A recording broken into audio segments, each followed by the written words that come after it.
औज़ुबिल्लाहि मिनश्शैतानिर्रजीम बिस्मिल्लाहिर्रहमानिर्रहीम अल्लाहुम्मा सल्लि अला सय्यिदिना मुहम्मदिन व अला आलिहि वसल्लम। अस्सलामु अलैकुम वरहमतुल्लाहि वबरकातुहू। मेरे नाज़रीन, सामीन और मेरे प्यारे बच्चों, मेरी आज की गुफ्तगू लेट्स लर्न इस्लाम के सिलसिले की कड़ी है। हम अपनी गुफ्तगू का आगाज़ इस बात से करते हैं कि एक मर्तबा एक सहाबी नबी पाक सल्लल्लाहु अलैहि वसल्लम की खिदमत में हाजिर हुए और आकर पूछा, या रसूल अल्लाह, अल्लाह ताला का सबसे पसंदीदा अमल कौन सा है? तो नबी पाक सल्लल्लाहु अलैहि वसल्लम ने फरमाया, अल्लाह ताला को नमाज का वक्त मुकर्ररा पे पढ़ना सबसे ज़्यादा अमल जो है वो पसंदीदा है। तो उन्हीं सहाबी ने पूछा, या रसूल अल्लाह, दूसरे नंबर पर? तो रसूल अल्लाह सल्लल्लाहु अलैहि वसल्लम ने फरमाया कि वालिदैन के साथ हुस्न सलूक करना। इस बात से हमें इस बात का पता चलता है कि अल्लाह रब्बुल इज़्ज़त का पसंदीदा अमल जो है वो वक्त मुकर्ररा पर नमाज की अदायगी है। और नमाज जन्नत की कुंजी है।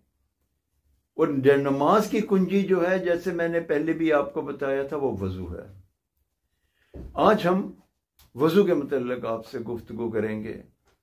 नमाज बगैर वजू के अदा नहीं की जा सकती।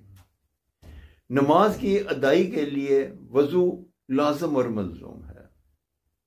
सबसे पहले मैं आपको वजू करने का तरीका बताऊंगा और प्रैक्टिकली तरीका बताऊंगा। आए हम पहले वजू करने का तरीका सीखते हैं। बिस्मिल्लाहिर्रहमानिर्रहीम। अस्सलामु अलैकुम वरहमतुल्लाहि वबरकातुहू। मेरे नाज़रीन व सामीन, मैं अब आपके सामने अमली तौर पे वजू करके दिखाऊंगा। वजू करने से पहले हम अपने हाथ कलाइयों तक साबन के साथ धोएंगे। इसकी वजह यह है कि हमारे हाथों को जरासीम लगे होते हैं और अगर हम हाथ नहीं धोएंगे तो ये जरासीम हमारे हल के जरिए मैदे में जाकर बीमारी का मौजूद हो सकते हैं। हम हाथों को पहले इस तरह धोएंगे।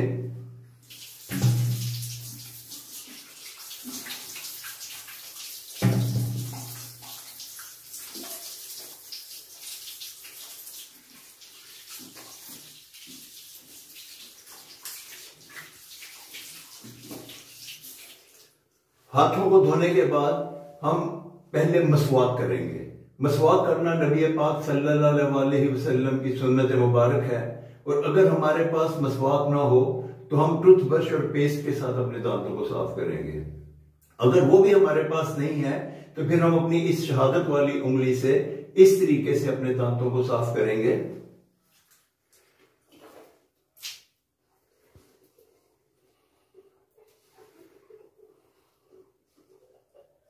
इस तरह दांत साफ करने के बाद हम 3 बार गरारा करेंगे।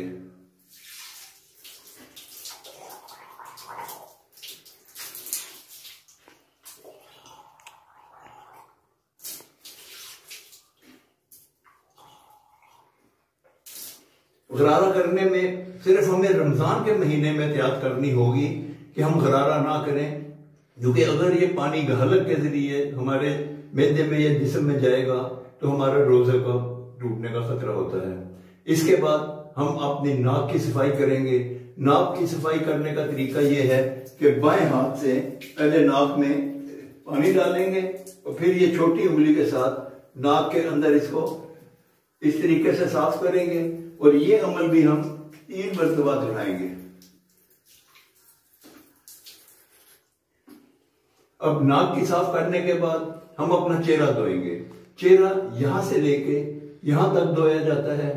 वो मैं आपको करके दिखाता हूं कि हम चेहरा कैसे धोएंगे। चेहरा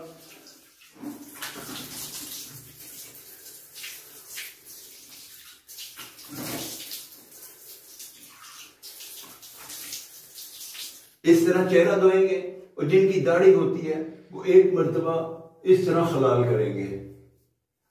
1 दफा खलाल करना काफी है। इसके बाद हम अपने हाथ कोहनियों तक धोएंगे। और इसकी ये एहतियात होनी चाहिए कि जिनके हाथों में बाल होते हैं उनका कोई बाल भी खुश्क ना रहे। हाथ हम ऐसे धोएंगे अच्छा, वजू के दरमियान इस चीज की एहतियात करनी चाहिए कि पानी हम फालतू जाया ना करें। पानी को जाया करना जो है वो एक गुनाह वाली बात है। इस तरीके से हाथ धोएंगे। अब हम अपने सर का मसा करेंगे। मसा करने का तरीका ये है कि पानी लेके 3 उंगलियों को इस तरह मिलाएंगे और यहां से हम पीछे सर के साथ जाएंगे और फिर यहां से हम आगे आएंगे और आगे आके फिर हम पीछे जाएंगे और ये उंगलियों को कानों के अंदर हम अच्छी तरह कानों की सफाई करेंगे, कानों की बनावट के मुताबिक, और अंगूठे को कानों के पीछे से सफाई करेंगे। ये करने के बाद हाथों की तलियों से हम सर के पीछे के हिस्से का इस तरह मसा करेंगे। ये मसा के मतलब नबी पाक सल्लल्लाहु अलैहि वसल्लम का फरमान है कि जो इस तरह गर्दन का मसा करेगा उसकी गर्दन जहन्नम की आग से महफूज रहेगी। फिर हम अपने पाँव को धोएंगे। अब पाँव को धोने का तरीका ये है कि बाएं हाथ की ये छोटी उंगली अपनी उंगलियों के दरमियान फेरेंगे और ये अमल भी हम 3 मरतबा करेंगे।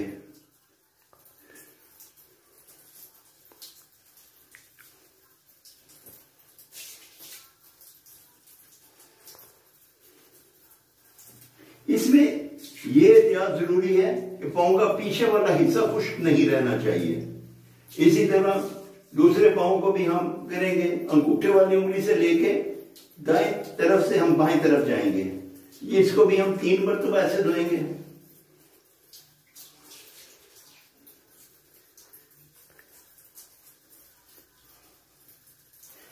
इस अमल के बाद हमारा वजू हो गया और इसके बाद हम ये दुआ पढ़ेंगे, अशहदु अन ला इलाहा इल्लल्लाह वहदहु ला शरीक लह व अशहदु अन्ना मुहम्मदन अब्दहु व रसूलहु। इस दुआ को पढ़ने से हमारा वजू कंप्लीट हो गया।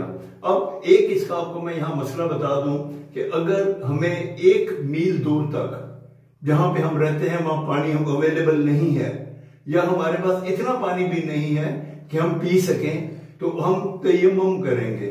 तयम्मुम करने का तरीका यह है कि साफ मिट्टी पर हाथ मार के जिस तरह वजू किया है वही अमल हम करेंगे तो हमारा वजू हो जाएगा।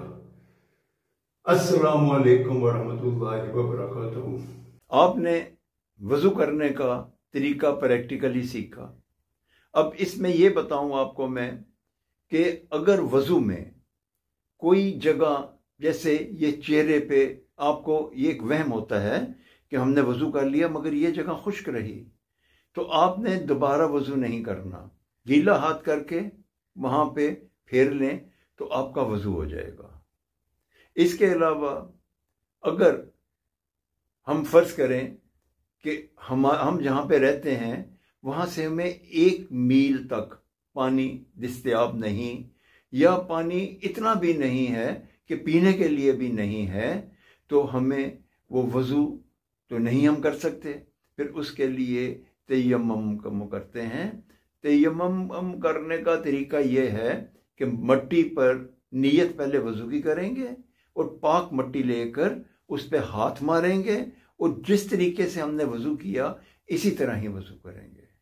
चलें, इसके साथ साथ मैं आपको ये भी बता दूं कि अगर हमें गुस्ल करना हो तो इसी तरीके से हम गुस्ल भी मट्टी को मस करके और अपने जिस्म पे हाथ फेर के तो गुस्ल भी कर सकते हैं और पाकी हासिल कर सकते हैं। मगर उसके लिए अगर हम नीयत वजू की करेंगे तो हमारा वजू होगा, और अगर हम गुस्ल की करेंगे तो हमारा गुस्ल हो जाएगा। इस तरीके से हम अब जब हम ये कर लेंगे तो हम नमाज और इबादत करने के काबिल हो जाएंगे और फिर हम अपनी नमाज को और इबादत को करेंगे, नमाज पढ़ेंगे। और जो सही वजू, एक हदीस मुबारक है कि किसी ने बहुत अच्छी तरह वजू किया और उसके बाद खुशू व खुशू से नमाज पढ़ी तो उसके तमाम गुनाह धुल जाते हैं, यहाँ तक कि नाखून के अंदर के गुनाह भी। आइए अब मैं अपनी गुफ्तगू को यहाँ ख़त्म करता हूँ। मैं अपनी गुफ्तगू अगले वीलॉग में इंशाअल्लाह नमाज के मुतल्लिक़ करूँगा। अस्सलामु अलैकुम वरहमतुल्लाहि वबरकातुहू।